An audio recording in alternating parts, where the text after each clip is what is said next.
E atendendo a pedidos, hoje a gente vai falar de Júlio César.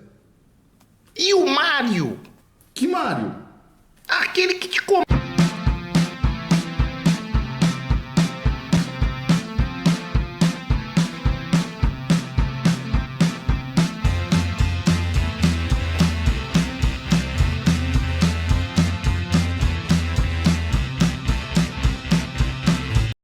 E atendendo a pedidos, hoje vamos falar de Júlio César.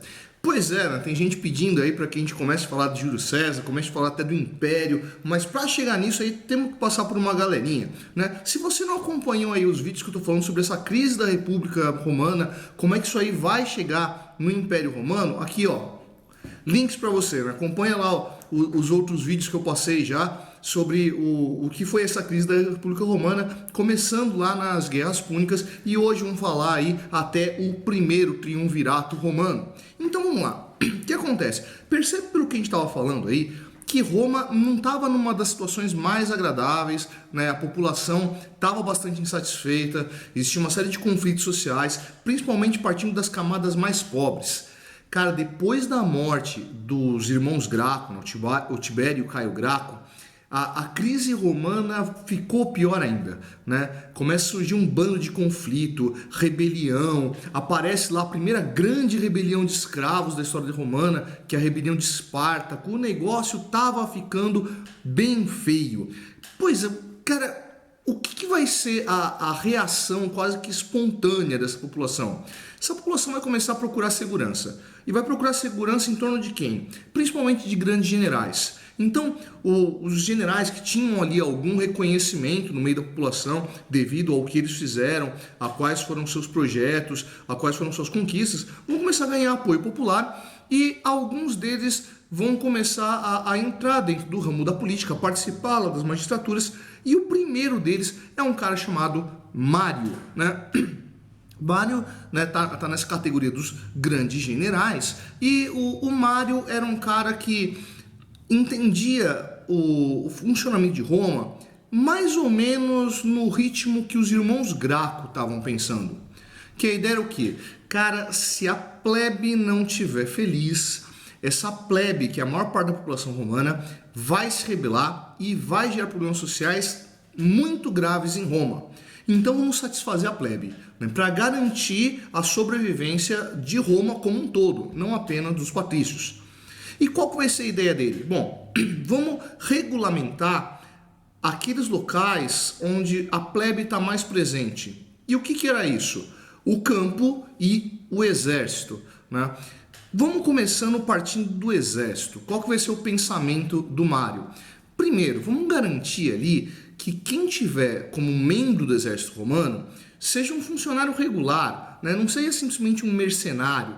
Ou seja, esse cara aí, estando em período de guerra ou estando em período de paz, esse cara vai receber um pagamento.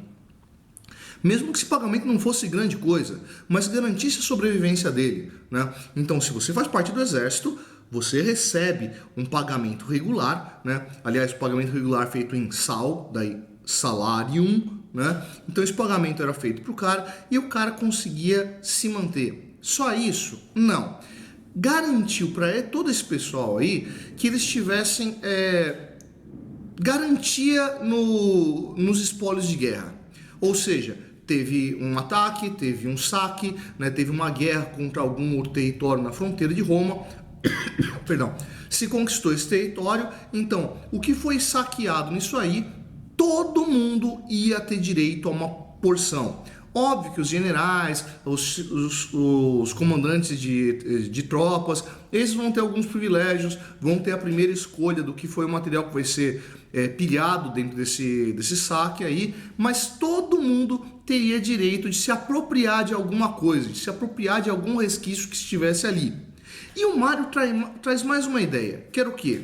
Se você é um membro do exército, vamos garantir com que você tenha um plano de aposentadoria. Como seria isso? Bem, para o Mário, aquele cara que cumprisse 25 anos de serviço militar teria garantido consigo um lote de terra. É um plano de aposentadoria. Então, por 25 anos prestando serviço militar, depois desse período você já não está mais naquele pique, você já não tem mais a mesma composição física para continuar combatendo. Aí você recebe um lotezinho de terra. E aí você vai lá, monta o seu roçado, vai ter sua fonte de sobrevivência, nem que seja uma rocinha de subsistência, já está de bom tamanho. Talvez, né, você consiga ali gerar alguma produção para que gere um comércio, talvez você tenha um escravo ou dois, né, e possa ter um planinho de aposentadoria e viver a sua velhice tranquilamente. Cara, isso era muito atraente, né? Então, que outro elemento vinha arrastado com essa ideia de entregar lotes de terras a esses soldados aposentados? Garantir a manutenção da terra. E aí a gente chega no outro espaço, né? Que é o quê? Bom, essa população que estava enchendo as cidades precisava ser estimulada a ir para o campo. Então, nesses espaços que vão ser entregues aos soldados com tempo de serviço, né? Eles vão começar a fundar comunidades plebeias e comunidades plebeias campesinas que vão tentar se manter dentro de um espaço fora das cidades. Cara, esses espaços, mais do que ser um plano de aposentadoria, era uma manutenção do território. Por quê? Ninguém que tentasse invadir aquele território ia ser bem aceito por aquela população. Então esses antigos soldados vão tentar manter a segurança do espaço, vão entender de como administra esses espaços aí e vão evitar que Roma encolha. Bom, Mário foi um cara bastante popular, foi eleito e reeleito cônsul uma série de vezes aí, mas acabou morrendo. Ele já não era mais nenhum rapazinho, né? E quem vai substituir ele vai ser um outro general, um cara chamado Sila. Bom, Sila, ao contrário de Mário, tinha uma ideia bem diferente de como você deveria agir sobre a plebe, que constantemente estava se levantando em revoltas aí. Qual que era a ideia do Sila de como agir em relação à plebe? Ação policial, né? Força de repressão. Ou seja, desculpa, teve manifestação, o que você faz? Você pega ali a guarda pretoriana, você pega ali, né, a guarda da cidade e manda para cima dos caras e acaba com aquele conflito, certo? Então, assim, revoltoso não é alguém que vai te inspirar uma nova política. Revoltoso vai ser um cara que deve ser reprimido por uma ação do Estado. Então o Sila ele vai começar a promover alguns expurgos, né? Ele vai começar a atacar essa população e exterminar um bom grupo desse pessoal que estava se revoltando contra a República Romana. Dá para imaginar que o Sila acabou não sendo lá um cara muito querido, mas a aristocracia romana acabava apoiando o cara, né? Dessa tensão entre os partidários da política de Mário e os partidários da política de Sila, as tensões vão crescendo cada vez mais e o Senado romano vai perceber que eles estavam assim às vésperas de uma guerra civil e que essa guerra civil poderia acabar ruindo com Roma. Nisso, o Senado romano resolve que é um momento de rearticular Roma. Tá? A crise estava muito grande e não dava para manter da forma como estava. Qual que era a solução prática que existia na República Romana? O ditador. Né? No vídeo que eu comecei a apresentar a República Romana, que eu falei dessa figura do ditador, né? Que seria um magistrado diferenciado, um magistrado por um tempo limitado, estabelecido pelo Senado, não maior do que 6 meses. Né? O que faria esse magistrado? Ele acumularia todos os poderes de todas as magistraturas, superaria as assembleias e agiria ali sem consultar ninguém para poder botar Roma nos eixos.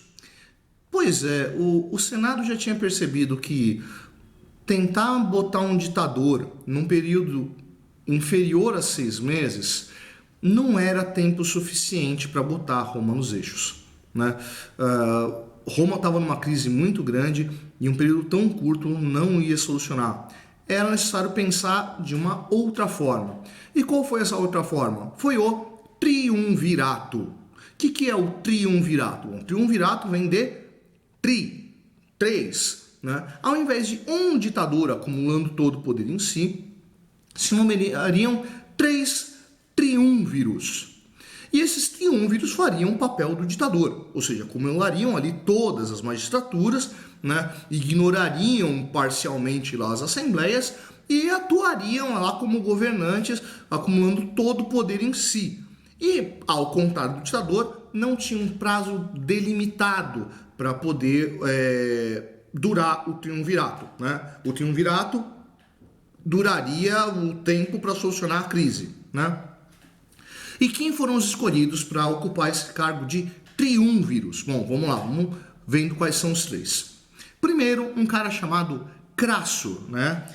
Crasso foi um sujeito responsável aí pelo fim da Revolução de Espartaco, né? O Espartaco, que era um escravo, né? Um escravo de arena, um escravo que lutava, luta de gladiador, né? Que foge e começa a atacar vilas romanas e libertar escravos. Esses escravos atacavam o exército romano com o intuito de acabar com Roma e de libertar todas essas províncias e tornar uma série de espaços independentes sem a sombra da República Romana sobre todos eles. Bom, Crasso foi o responsável aí pelo fim da Revolução do Espartaco. O outro cara é um sujeito chamado de Pompeu. Pompeu, né, ele também foi responsável pelo fim de uma rebelião que estava acontecendo lá na Espanha, né, na Península Ibérica, região lá onde hoje está Portugal e Espanha. Crasso e Pompeu, os dois, eles eram representantes da aristocracia, né, então eles pensavam de uma forma mais ou menos semelhante à do Sila. O diferencial vai estar no terceiro triunviro, um cara chamado Caio Júlio César. Pois é, esse cara aí você já ouviu falar, que nem eu disse na abertura do vídeo, atendendo a pedidos aí, estamos começando a falar do César. E o César, ele era sobrinho de Mário. E justamente por estar ali alinhado com o pensamento do tio, ele também achava que, ao invés de agir com mão de ferro sobre a plebe, ia ser muito mais eficiente garantir benefícios à plebe, né? Aliás, né, ele vai já agir dessa forma mesmo antes de ser triunviro. O César, ele era reconhecido pela campanha da Gália, né? Ele está ali lutando contra os gauleses e tomando a Gália, anexando ela a Roma. Não é à toa aí que o Júlio César é o inimigo aí nas histórias do Asterix e Obelix, né? Porque a conquista da Gália, né, o local lá onde vivem os gauleses, como o Asterix, né, foi promovida por Júlio César. Então, na campanha da Gália, ele acabou sendo reconhecido e o César pegou essa ideia do tio dele, do Mário, de entregar lotes de terras a soldados. Só que ele deu um passo adiante. A ideia dele não era entregar para o soldado aposentado, era entregar para o soldado em campanha. Ou seja, tomamos um pedaço da Gália. Vamos lá, quem foram os soldados que melhor se desempenharam aí no combate? Foram esses caras. Joia, vem cá, prêmio para vocês. Conseguimos um lote que a gente consegue dividir. Tá aqui, lote de terra para vocês. A ideia disso era o quê? Tomou a terra, o soldado tá lá, cara, o soldado não vai querer de jeito nenhum que se perca essa terra, né? Então, quanto mais longe ficar a fronteira, melhor. Então, beleza, o lote é meu, vamos tomar as armas de volta e vamos continuar na campanha. Quando a gente voltar, tá aqui, tem um lotezinho na Gália e vamos tocando nosso barco, vamos ter nosso plano de aposentadoria. Não, o César era um cara assim bastante popular entre os soldados e os soldados eram de maioria plebeus. Ou seja, o César tinha grande apoio da plebe, né? A plebe estava lá todo lado do César, enquanto tinha lá ao lado dele Pompeu e Crasso. Bom, então tá todo mundo lá, todo mundo ajeitado lá para poder organizar o triunvirato, né? Até que teve uma breve duração ali, mais ou menos funcional, apesar dos conflitos de ideias entre eles, né? Eles tentaram montar alianças, inclusive Pompeu chegou a casar com uma filha de Júlio César, tinha um nome bastante original ela, né? Ela chamava Júlia, né? E Júlia, filha de Júlio César, né, casada com Pompeu, não teve uma vida de casada muito longa, né? Ela morreu no parto do primeiro filho com Pompeu, né? Então, apesar dessa tentativa de montar aliança aí, não teve uma duração muito grande. O que acontece então durante o primeiro triunvirato? Crasso morreu. Quando Crasso morreu, e morreu de causas naturais, né? Crasso já estava velhinho, já tinha passado um pouco do ponto. Quando Crasso morreu, o Senado começa a se preocupar com a figura de César, né? Justamente essa popularidade que ele tinha com a plebe, e no Senado estava muito marcada a presença lá dos aristocratas. Eles vão começar a achar que Pompeu pode ser a melhor ideia. Então assim, vamos destituir César e vamos colocar Pompeu, né, como o ditador de Roma, e fica apenas um, né, não o triunfo, já morreu Crasso mesmo, e aí o Senado toma essa atitude. Então César, desculpa aí, você está demitido, e Pompeu agora passa a ser o ditador de Roma. Nessa hora, onde estava César? César estava na Gália, continuando a campanha da Gália. Quando ele fica sabendo disso, falou: meu nego, chegou a hora da gente agir, né? Vamos voltar para Roma. E ele volta para Roma. E quando ele volta para Roma, ele vai combater as tropas de Pompeu. Começa aí uma guerra civil. Aquilo que o Senado não queria que acontecesse, acabou promovendo com a demissão, assim dizer, de Júlio César. Vão juntar tropas de César e tropas de Pompeu. Como César era muito mais popular que Pompeu entre a plebe, obviamente as tropas de César eram muito mais fortes, né? O Pompeu vai ter que recua tanto que vai chegar uma hora que ele vai fugir da Península Itálica e ele vai para um território muito rico na República Romana, que era o Egito. Pois é, quando ele vai lá para o Egito, ele vai tentar buscar apoio, né, com o faraó do Egito, né? E quando ele está lá junto do faraó do Egito, César está indo para o Egito para combater, tá? O faraó tinha noção de que Pompeu não tinha grande chance de vencer as tropas de César, né? E apesar de acolhê-lo, né, fica reticente aí com o que vai acontecer quando César chegar.